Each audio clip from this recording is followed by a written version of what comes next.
Welcome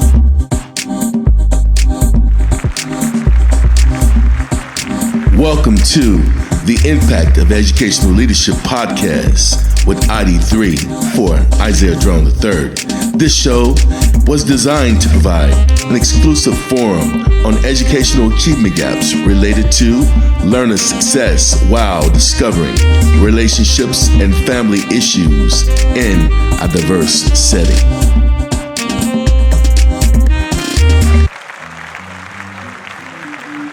This is another night of the Impact of Educational Leadership. This is episode 42. I'm your host, ID3 for Isaiah Drone III.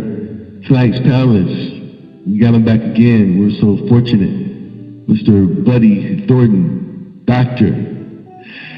Tonight's topic is on inclusion and the American social value system. How are we doing, Dr. Buddy Thornton? I'm doing very well. It's very impactful that you asked me to speak about this topic because it is something that I've been doing research on for a very long time, and I am very ready, just in the starting gate to get moving on this. Absolutely. I as well. First, let me tell you a little bit about Mr. Buddy Thornton. Bachelor's of Science in Allied Health Sciences, University of Wisconsin, Milwaukee. Master's in Human Services Counseling and Executive Leadership, Liberty University. Doctoral learner, completing his dissertation at Grand Canyon University. Branding as a positive social change agent through effective coaching and mentoring focused on education and family dynamics. Board member of Parent File, and also board member of the Brokenness to Healing Foundation. Decades of judgment in the legal arena and political circuit revealed many important factors underlining differences in attitudes and values across Americans through race, for example, that distinguishes opinions across members of districts and racial groups. These disparities create a major problem in the education system in America through inequity and social barriers. From environmental issues like substandard school facilities and out-of-date books that affect the educational outcome of minorities. It is important to remember that positive changes affects future goals and educational aspirations across the board. Tonight, we will have a discussion on inclusion and the American social value system. Our guest, Dr. Buddy Thornton. Well, my first question for you is, explain to our listening audience what exactly is inclusion in the American social values and what it means to you. Well, primarily, most people have this picture of America as being a great melting pot. That's something that's been mentioned in the history books for well over 7 or 8 decades, and it extends from our historical past. But it's kind of a strange melting pot. Let's break that down a little bit. A better way of looking at it is we have like a stew, a brew at the bottom of the kettle, and over time, different groups have come onto the American scene. And we can identify them throughout the historical periods. There's no reason to go into that, but some of those groups came willingly. Some of those groups came kicking and screaming and being dragged from their homes. We have to realize that makes for a pretty strange melting pot. A better way to look at it is, it was described in the 1960s as the Great American Tapestry. But even that breaks down upon examination. When you look at it, it is not a tapestry. It's more like a patchwork quilt. And some of the patches are a lot bigger than other patches. And some of the patches are very bright. Some of them are very dark. Some of them are well lit, well explored. Some are left to wilt at the edge of the quilt. And the way I look at it is, the real way to look at American society is we have a silo mentality.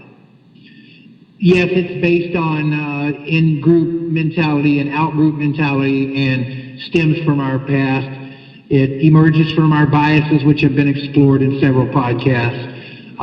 Implicit bias, self-conscious or subconscious bias, those are something that we have no control over. Those are in our fabric. They are built in. Explicit biases we learn or we're taught or we choose. But even those reinforce the silo mentality of the American social environment. The problem with that is we're lacking a sense of inclusion. Inclusion, everybody talks about inclusion. Everyone from the 50s and the 60s, when we had the great social changes, we had legislation passed, there was a lot of social upheaval. We started into the 70s and 80s and tolerance education, and we tried different various methods to bring people together, and all of them had shortcomings. And so when I'm doing my research, I determined that we need to look at it from a completely different way. We need to set aside the biases, and we need to understand that because of those various methods over the decades, inclusion has not found its home. It has been blocked. It has been delayed. It has been encouraged by certain groups, but it needs to be embraced by all groups. And that's where we are today. Still seeking inclusion even after all this time. Dr. Brody, I like the way you set it up. You set the stage. I like to hone in on the word bias. And because you mentioned throughout the period of the American civilization, if we could say that, different groups have been brought here. Some of the groups were welcomed. Some of the groups were supported. Some of the groups were respected. Some of the groups were actually valued, right? But those groups do not make up, like you said, 100% of the participants that are American citizens today or U.S. citizens today, however you want to define it. And so everyone did not receive that fairness. Everyone did not receive that type of treatment, good treatment. Everyone did not receive access. Everyone did not partake in multiple opportunities. Now, this is something that's not just targeted to one specific ethnicity. We can't say that. We cannot say that because there are poor people, there are middle class, and there are the rich. And so these categories or these classifications of people is another factor that gives them those benefits, that give them those support systems, that give them those respects and those values. And so, we cannot just point the finger at one racial group. We cannot point the finger at one group specifically. There are a plethora of groups in America. And so when we speak of inclusion, yes, there are some groups that receive harsher treatment. There are some groups that receive less respect. There are some groups that receive less support.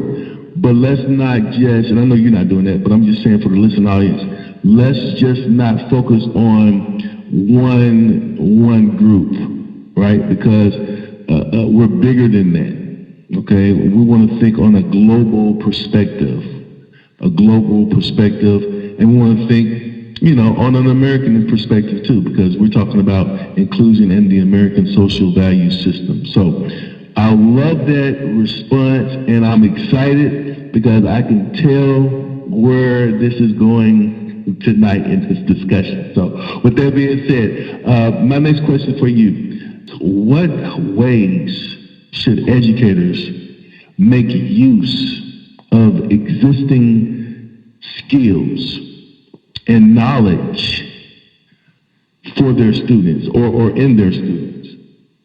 Isaiah, Thank you for the prompt on that question. First, let's assume rightly, I hate using that word, but it is something that we have to do across all groups, whether they're socioeconomically challenged or they're affluent or they're somewhere in between. We have to assume that virtually every American who can even listen to any of the social media or can read understands how inclusion should work. One of the catchwords for a long, long time in the American lexicon has been assimilation. Assimilation is fitting in. Well, how do you assimilate? In almost every extended definition and textual explanation of assimilation is you blend in seamlessly. The problem with that is that Americans cross every racial group, they cross every global culture. They are here because they want to be here. This is a free society at this point in time. And so assimilation is something that is assumed. It's one of those things that Americans just say, my best path forward is to assimilate into the society. But there are some drawbacks. We don't assimilate. You cannot assimilate if you are 3% black in a school with 97% white. You can't assimilate if you're 14% white in a school with 70% Hispanic and 15% black.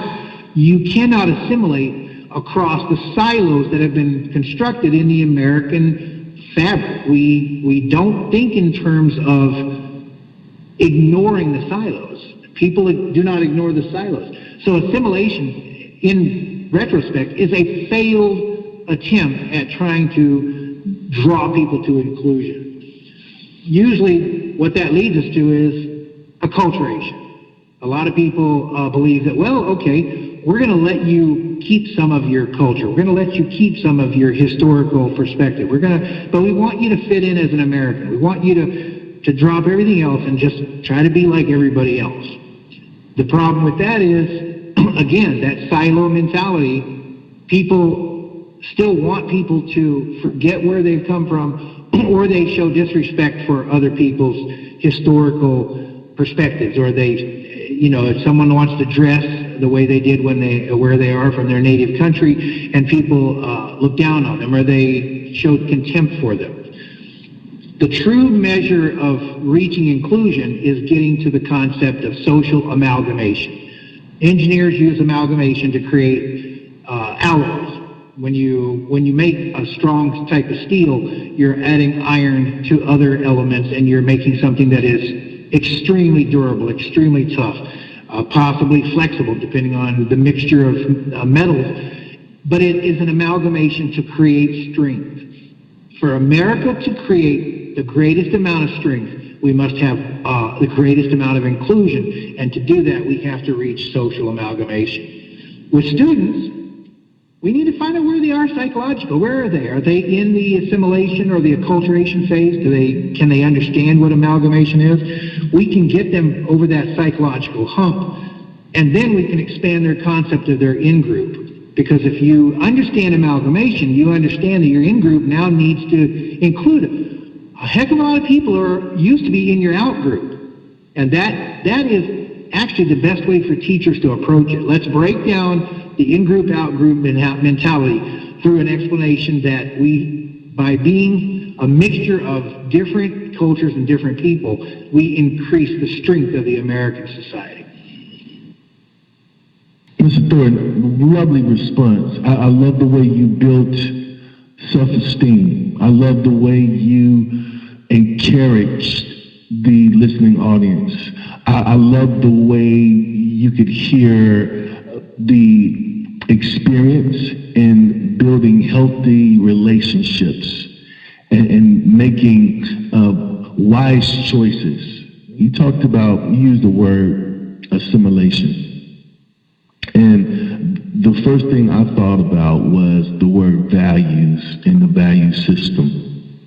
Okay? Because, how can you assimilate without valuing someone? And so this blend that you so eloquently brought forth in this discussion is tied to several things that deter or that challenges the assimilation as well that I'm hearing. Because in America, certain people, well, a lot of Americans are very competitive. So you have the competition aspect that's in that mix, right? And then along with that, you talked about the silos or those divides, right? A lot of things you have in America is divisive because people want their privacy. People want to keep their privacy, and certain groups won't open up to other groups because they want to keep private in their club, in their social group, right? And so that these other groups are divided from being, connected to the American consumerism type of attitude and knowledge, knowing how to sell themselves, even in something as simple as an interview for a job. They don't even know the tools. They don't have the toolkit to sell themselves for a particular job. They may oversell themselves. And so basically they don't know the ins and outs of promoting themselves in a respectful way. And so then, they may point the finger at this person or that person if they don't get the job, because really they didn't know how to promote themselves in the first place. And so I love their response because it helps the listening audience become more resilient through leadership. And with that being said, let me move to my next question. How do you promote a respect for the differences in learning styles for students and just people in general that you're leading? How do you promote respect, irregardless of the different learning styles? One of the most important things a teacher can do is understand that nobody can be expected to learn on a very equivocal scale. Some people learn by one of the three methods, either by hearing or reading, viewing, hands-on. Some people have to be hands-on. Some people have to dive in and just get the job done. But if they try to learn something from a book or listen to a lecture, they get lost. So what we have to do is we have to adapt to all three of the major learning styles and never anchor on one. We have to give the benefit of the doubt that we know there are different people in our audience, be it 15 students, 30 students, 50 students, or an entire auditorium. There's going to be so many people who are going to be anchored on one style, and we cannot afford to anchor on one style. We have to give it to them where they can read it. We have to say it exactly the way we mean it, and then we have to let them experience it. We have to let them get physical utility from it. That way, regardless of what learning style a student has, they get a chance to use their optimal style. You show respect for each one of them by never allowing anybody to challenge the ability of someone to learn something a certain way. If you give people homework and you expect them to come back and you expect them to give you 100% responses, and you didn't give them an attempt at all three different styles of learning, you're disrespecting those who struggle with reading, or you're disrespecting those who need that extra hands-on approach so that they can jump in and say, yeah, I read that, I didn't quite understand it, but once I started putting my hands on it, all of a sudden, wow, this makes sense. It's starting to make sense. It's getting in there. So we have to broaden our perspective as teachers. It isn't a question of whether we want them to broaden their perspectives. They're going to have utility from all different types of learning. However, they're all going to have an optimal style, and we have to make sure that we don't favor one over another. We have to not highlight any differences in people, and we have to add dimensionality to our ability to teach that. And for me, it's very simple. I didn't learn everything I know all just one way. I didn't just pick up a book without going out and actually learning how to apply it and put utility to it. Why should I expect my students to do otherwise? Dr. Brady Thornton, another wonderful, wonderful response. And I know that was a tough question. Tonight's topic is inclusion in the American social value system. Mr. Thornton was just talking about using utilities to make things work, to make things work as it relates to learning styles. And he talked about how you're going to need time. Every child, every student, every worker, every team, personnel and participant needs time based on their learning styles. The master leader, right, or the master trainer knows many different approaches to teaching because there are different approaches to learning. And so with that being said, I want to applaud you in that response, Dr. Buddy Thornton, and I want to ask you another question. What roles does responsible leadership play in inclusion and the American social value system? That is an excellent question. When I was thinking about a response to that question, the first thing that came to mind was what I always anchor on in every talk I ever have with an individual or a group is you have to essentially accept your role as a 24/7, 365 role model.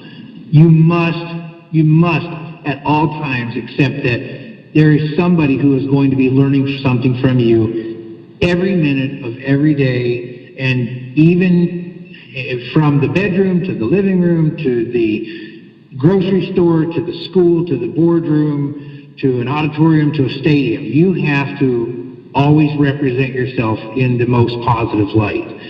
The only way you get away from that is by just deciding that you're going to fail at what you're trying to do. And I don't believe anybody ever wants to do that. And when you extend that out to other people and you're trying to teach them how to be role models, and truthfully, that's what we're doing. We're trying to teach students how to be very, very strong adult participants in our society. We want them to accept that they are going to also want to be role models, if for no other reason, for themselves they want to be role models. Every person is unique, so as a leader, we want to explore their uniqueness. Their uniqueness allows them to give added value to everyone else in the group. If you have one person in your group who may be from a foreign country, or if you have two black students in a classroom of other students, mostly white, mostly Hispanic, or whatever, you can honor their uniqueness, not their difference.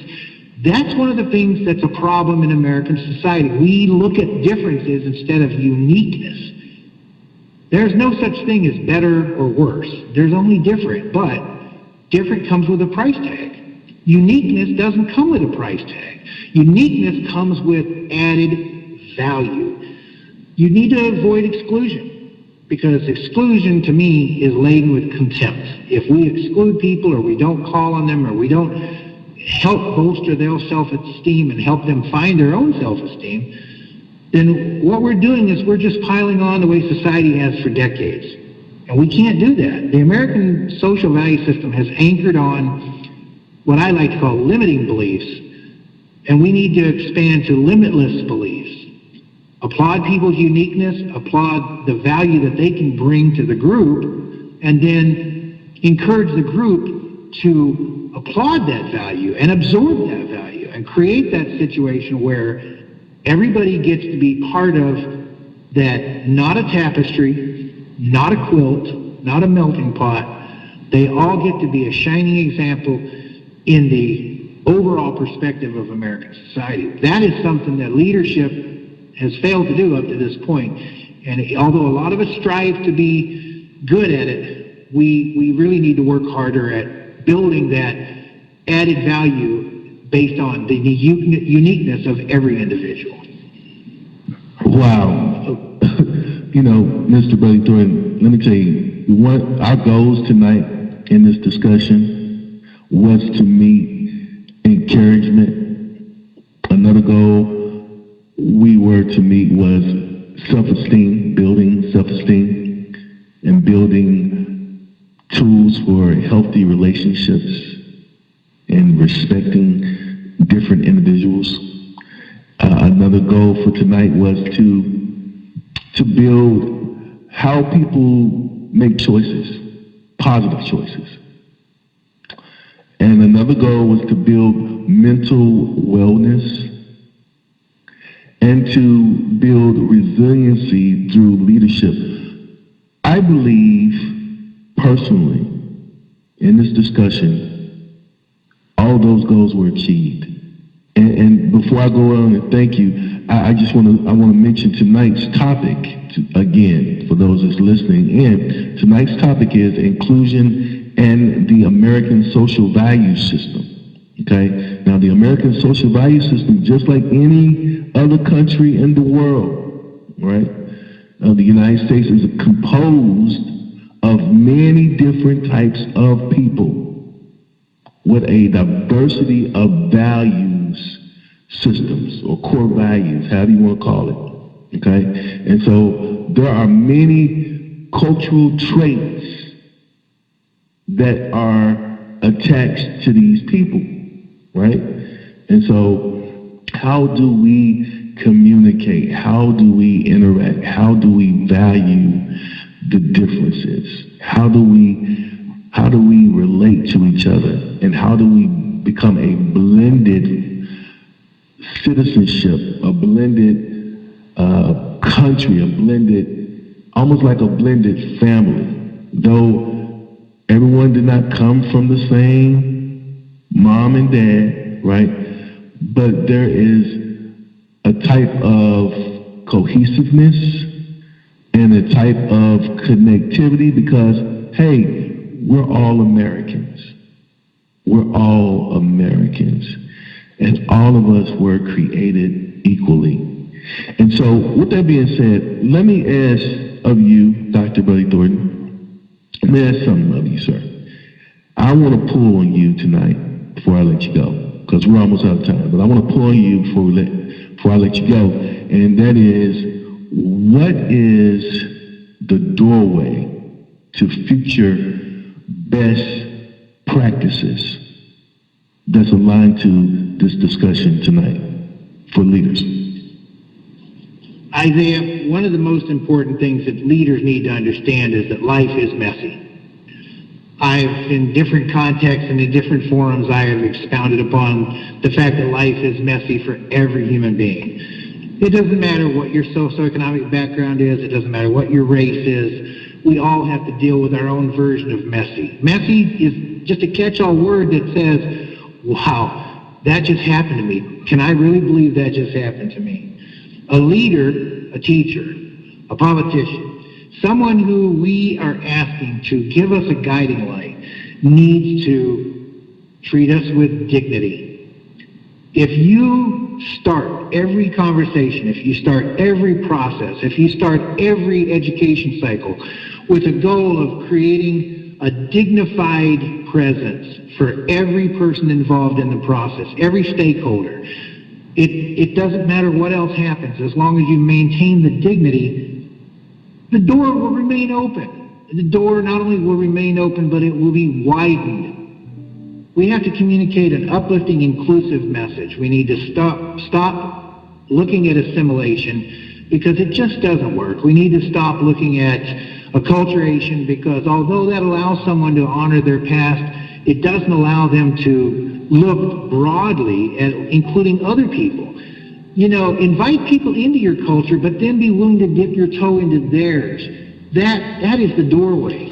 The doorway that can never close once it's open is a doorway to creating dignity for every American citizen. Well, you heard it first. This has been another impactful night of the impact of educational leadership. This is episode 42. I'm your host, ID3 for Isaiah Drone III. Tonight's panelist was the Honorable Dr. Buddy Thornton. Welcome to the Impact of Educational Leadership podcast with ID3 for Isaiah Drone III. This show was designed to provide an exclusive forum on educational achievement gaps related to learner success while discovering relationships and family issues in a diverse setting.